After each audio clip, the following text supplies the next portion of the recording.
여기에 보면은 링크를 걸 수가 있어요. 스프레드시트에. 그러면 링크를 걸어서 해당 파일들을 미리 저장을 해두면 해당 회차에 가서 문제를 보기가 좀 더 용이하고, 오, 좋다. 그 다음에 메모라는 기능이 있는데요. 뒷장에 넘어가시면 이렇게 해당 논점에 메모를 적어놨어요. 지금은 이제 페이지에 이렇게 핸드아웃으로 나와 있는데 네. 해당 칸을 누르면 메모가 쭈루룩 나와요. 너무 좋다. 네, 안녕하세요. 이현진 평가사입니다. 이번에 35회로 감정평가사 시험을 최종 합격한 김대영 평가님 모시고 인터뷰 준비해봤어요. 안녕하세요. 안녕하세요. 이번에 35기 감정평가사 시험에 최종 합격하게 된 김대영이라고 합니다. 만나서 반갑습니다. 네, 평가님 합격 너무 축하드리고요. 간단한 자기소개 한번 부탁드립니다. 네, 안녕하세요. 저는 95년생 30살이고요. 수험기간은 이제 19년도에 1월 달부터 1차를 준비하기 시작해서 중간에 이렇게 학업도 병행도 하고 직장 병행도 해서 이번에 35기에 최종 합격하게 되었고요. 그래서 최종으로 봤을 때 수험 기간은 5년 정도, 5번 정도 시험을 봤고요. 네, 그중에 이제 직장 병행하고 이런 거 다 따지고 나면 한 28개월 정도 생각을 하게 되더라고요.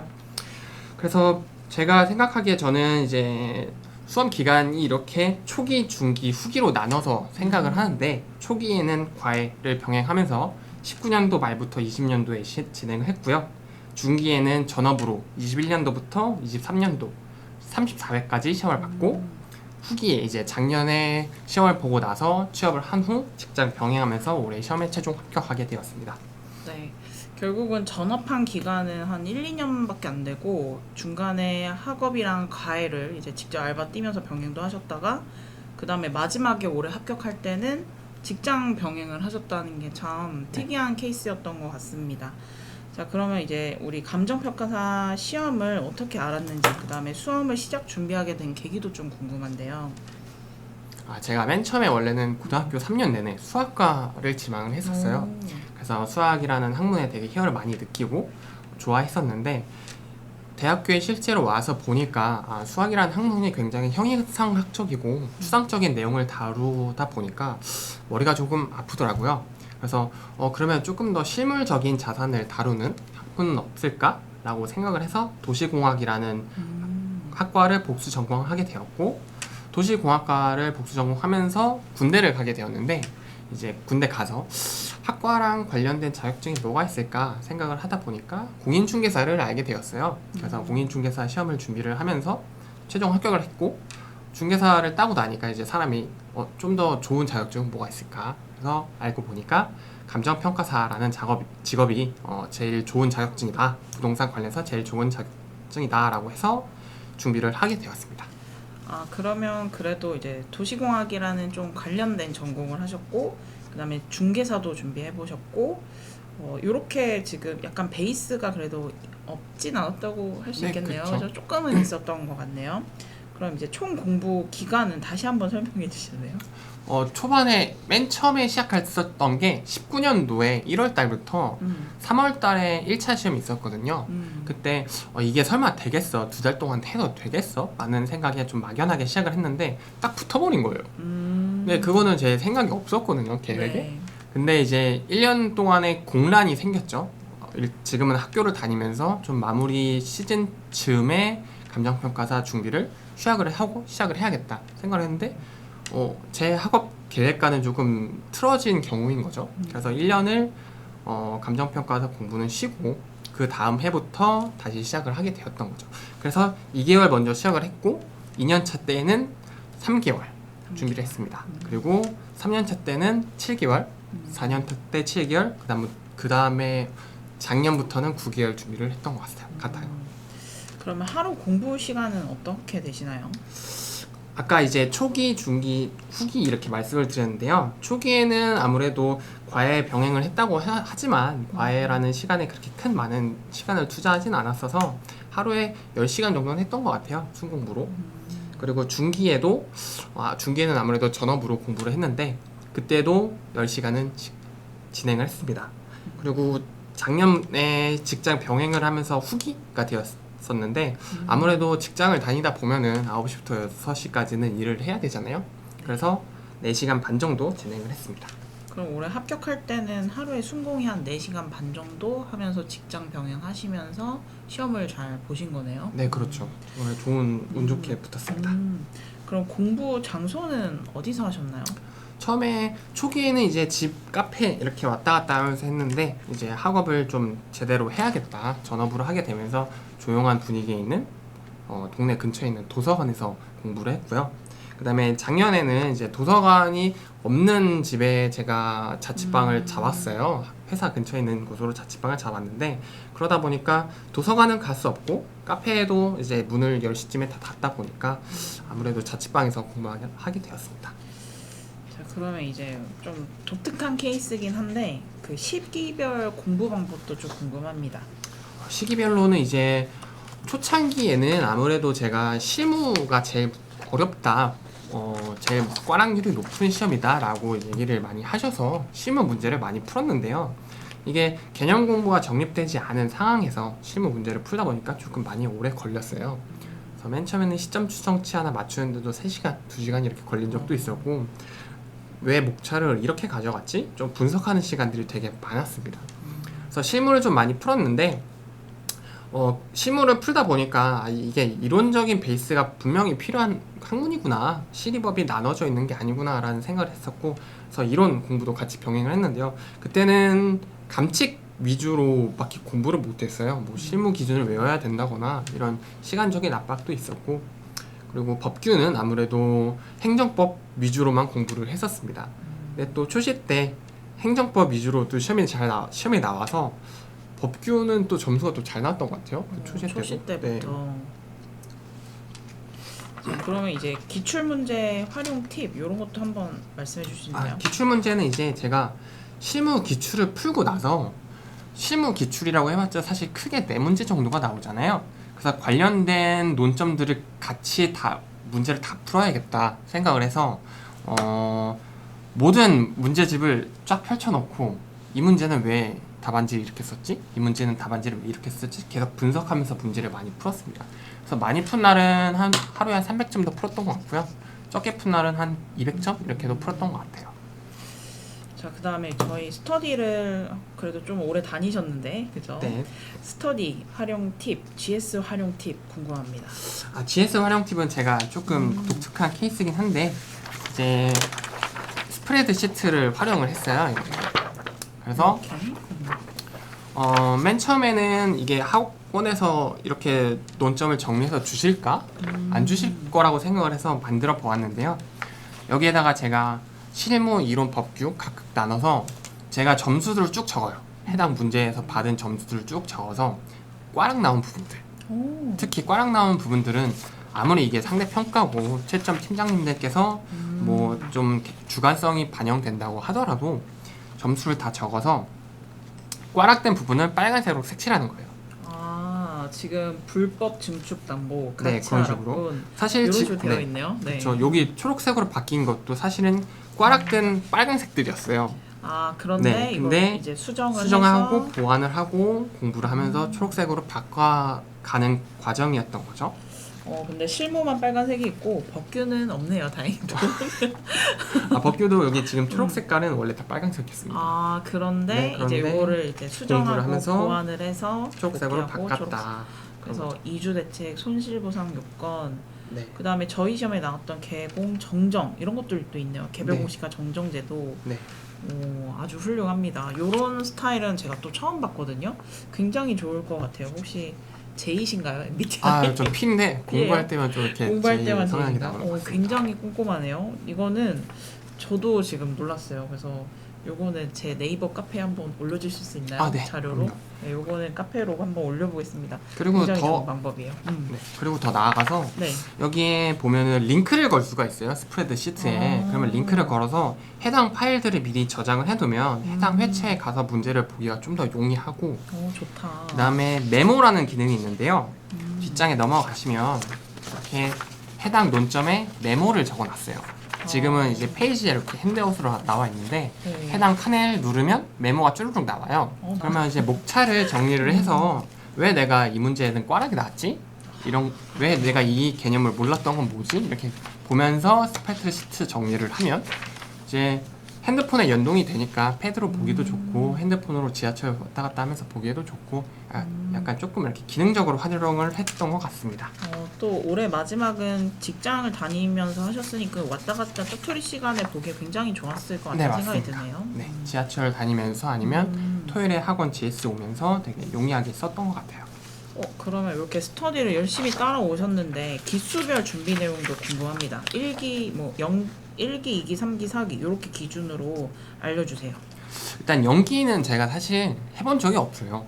연기는 해본 적이 없고 1기는 이제 해당 파트에 어떤 문제가 나오는지 미리 예고를 좀 해주시잖아요. 그래서 해당 파트를 조금 암기를 하고 시작을 했고요. 2기에는 제가 공부했던 내용들이 뭐 매년 조금씩 지식이 쌓인다고는 하지만 내용들이 조금씩 바뀌면서 나오잖아요, 아무래도. 그래서 다양한 시도를 좀 해봤어요. 이번에는 작년에는 이렇게 내가 썼던 것 같은데 이번에는 이런 내용을 조금 더 써서 해보면 어떨까? 이런 내용을 모르면 작년에 기억났는데 왜 올해는 모르지? 그럼 이렇게 조금 방어를 해볼까? 하면서 되게 다양한 시도를 했던 것 같고요. 3에서 4기에는 이제 평가사님들께서 이런 문제가 나올 거다 라고 예고를 해주시더라도 저는 일부러 그걸 듣지 않고 까먹고 있다가 어차피 시험 문제는 브리타로 나오는데 그쵸, 랜덤으로 랜덤으로 들어오니까. 나오는데 이거는 실전 연습 위주로 했습니다. 그리고 저는 되게 특이한 케이스라고 얘기를 해주시지만 저는 오픈북을 정말 지향을 해야 된다고 생각을 해요. 왜냐하면 오픈북을 쓰면서 내가 익히는 거는 아무래도 있겠지만 실제 시험장 가서 내가 모르는 문제가 났을 때 맞아요. 어떻게 방어를 할 것인가 이 전략을 구축하고 연습하는 부분이 제일 중요하다고 생각을 해서 오픈북은 해본 적이 없습니다.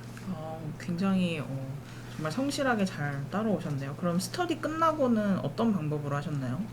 네, 스터디 끝나고는 이제 지하철을 타고 움직이는 시간이 있잖아요. 그러면 이제 복귀랑 같이 해서 그 아까 말씀드린 스프레드 시트에다가 적는 거예요. 오늘의 논점은 뭐였나 이렇게 적으면서 이 답안지가 이랬던 것 같고 그러면은 답안지를 받았잖아요. 저번 주 거를 받아서 점수를 좀 기입을 하면서 이 문제는 내가 조금 이런 게 부족했구나 다시 한번 느끼고 아무래도 움직이는 지하철을 조금 많이 활용을 했던 것 같은데 스터디 끝나고는 스프레드 시트를 같이 활용을 해서 공부를 했습니다. 그러면은 저희 스터디 등수나 보통 최고답안 뽑힌지 이런 것도 좀 궁금해요. 법규 한정에서 말씀을 드리면 법규에서는 보통 답안도 없었던 것 같아요. 그래서 제가 글씨가 예쁘진 않아서 참 다행이다. 참 다행이다.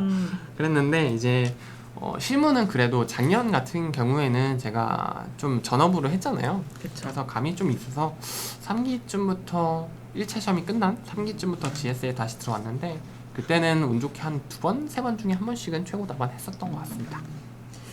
네, 이렇게 스터디 기수별로 잘 따라오면서 엄청 열심히 준비하셨는데 우리 시험장 들어가기 전날에 혹시 준비했던 것들이 있을까요?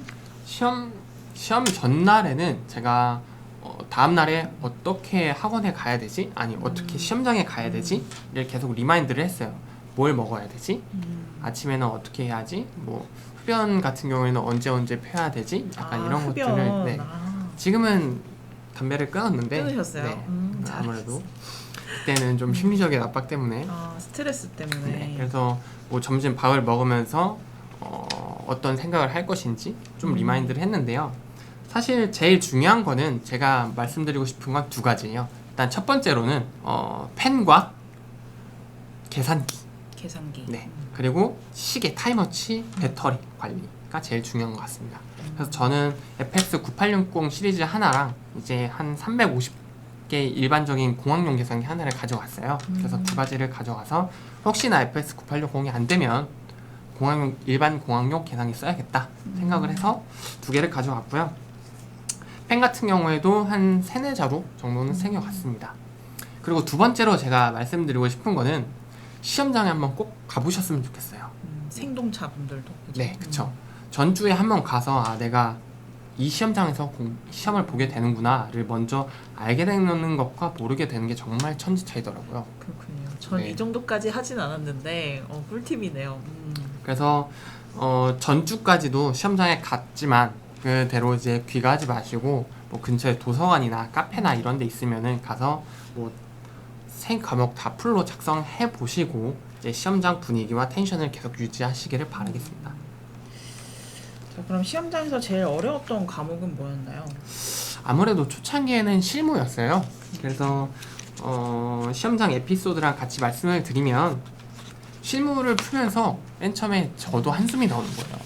아, 이 20페이지짜리를 어떻게 다 읽어내지? 한숨을 쉬면서 계산기를 두들기면서 아, 이거 20점은 날렸구나 생각이 들었는데요.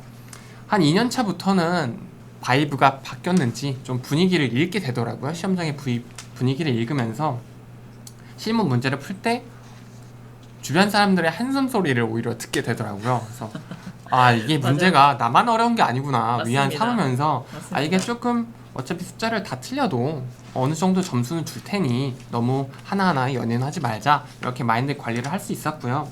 이제 후반기로 갈수록 이론이 어려워지더라고요. 이론이 목차 구성과 지식적인 부분이 좀 괴리가 생길 때 이걸 어떻게 맞아요. 처리해야 되지? 라는 게 제일 어려웠던 것 같아요. 근데 그래도 법규 같은 경우에는 평가사님께서 작성해 주신 이 핵심 정리, 핵심적으로. 이게 너무 정리가 너무 잘 돼 있는 책이라서 네. 수험 준비하면서도 어려움은 없었던 것 같습니다. 자, 그럼 이제 올해 법규 복귀 한번 해볼까요? 올해는 이제 제가 56점 받았고요. 1번은 24점, 네. 2번은 16점, 3번은 11점, 4번은 5점 이렇게 받았습니다. 이제 문제풀이 순서는 원래 제가 4번부터 풀고 시작을 하거든요. 4번을 풀면서 해당 과목에 좀 적응을 하고 손을 풀고 긴장을 풀고 문제를 푸는데 문제를 쭉 보니까 순서가 3, 2, 1, 4가 제일 적합할 것 같더라고요. 4번 같은 경우에는 제가 작년에 이제 사무소 개설 신고 문제가 나왔잖아요. 맞습니다. 그거를 먼저 풀고 시작을 했는데 아무래도 너무 아쉬운 거예요. 어, 그래서 이거는 내가 시간이 많이 남으면 좀 많이 쓰고 적게 남으면 적게 남은 대로 좀 유도리 있게 쓸 테니까 뒤로 괜찮네요. 빼고 이제 3번, 2번, 1번, 4번 이렇게 풀자 전략을 세웠습니다. 2번에서 하자생결 쓰셨어요. 네네. 1번이 아니라? 네, 너무 특이한 답안이네요. 근데 그 와중에도 지금 2번이 30점 만점인데 지금 16점을 네. 받으셨네요. 그게 하자생계 쓰고 그 다음에 이제 처분시설을 조금 많이 풀배점을 썼다 보니까 그렇게 되지 않았을까 생각이 드는데요. 전 사실 문제 2번에서 하자생계를 쓴 게 너무 그렇게 특이하긴 합니다. 막 잘못된 거라고 생각은 들지 않고 오히려 다행이라고 생각이 들었던 게 이제 1번으로 넘어가면 이제 올해의 뜨거운 감자였던 게 선결 문제였냐 하자승계냐잖아요. 맞습니다. 네. 근데 문제 2번에서 하자승계를 물어본 것 같은데 또 물어볼까? 아, 그럼 이거나 선결 문제가 아닐까? 라고 생각을 해서 7.5점 논점 일탈을 하고 15점짜리 논점을 잘 가져간 케이스라고 저는 생각이 듭니다. 굉장히 특이합니다. 네, 그럼 이제 수험생활 부분으로 넘어갈게요. 뭐 비하인드 스토리나 힘들었던 점 이런 거 있었을까요? 비하인드 스토리 중에 제가 가장 기억에 남는 건 이제 한 11개월 정도 공부를 했을 때 2차 시험을 제가 0.33점 차, 평균 1점 차로 떨어졌거든요. 아, 평균이 아니라 평균은 총점이 총점이 1점, 1점, 그쵸. 평균이 0.33 0.33점. 정말 아깝게 떨어진 네. 케이스죠. 근데 그때는 제가 정말 힘들어 하지도 않고 아, 공부한 게 없는데 떨어지는 게 당연하지 않나? 라는 생각을 했었는데 계속 연차가 쌓이면서 실력은 쌓이는데 왜 계속 점수는 조금씩 떨어지나? 라는 생각을 했었어요. 근데 그러면서 느끼는 거는 아, 이 시험은 어떻게 보면 정말 운칠기삼이다. 운도 많이 작용하고 실력이 물론 밑바탕이 되지만 운도 많이 작용하는 시험이니까 기죽지 말자 라고 생각을 하게 되었습니다. 긍정적인 마인드 좋네요. 혹시 취미나 스트레스 해소법도 있었을까요? 아, 저는 이제 아, 너무 힘든데? 라고 하면 이제 GS 끝나고 바로 코인 노래방에 가서 혼자 노래도 많이 목청껏 부르고 오면 또 스트레스가 많이 풀리고 이렇게 방전된 상태로 자고 일어나서 또 공부하고 그랬습니다. 자, 그럼 이제 한번 마무리 해볼게요. 네. 우리 시험 후 합격 예감이 있었는지 이것도 궁금합니다. 제가 항상 이제 시험 잘 봤는가 라고 주변 사람들이 물어보면 이제 아, 이런 문제는 생각이 많이 나, 이런 건 좀 아쉬워 했던 문제나 과목들은 확실히 점수가 안 좋고요. 오히려 못 썼지? 기억이 안 날 만큼 후련하게 정말 몰입해서 다 쓰고 나온 때는 또 점수가 과목마다 다 좋더라고요. 그래서 시험에 붙을 것 같은데 라기보다는 올해는 그냥 후련하다, 후회는 없다, 이제 만약에 떨어져도 정말 이 수험기를 깔끔하게 떠나갈 수 있을 것 같다라는 생각이 들었고요. 근데 저는 오히려 그게 좋은 신호라고 생각이 됩니다.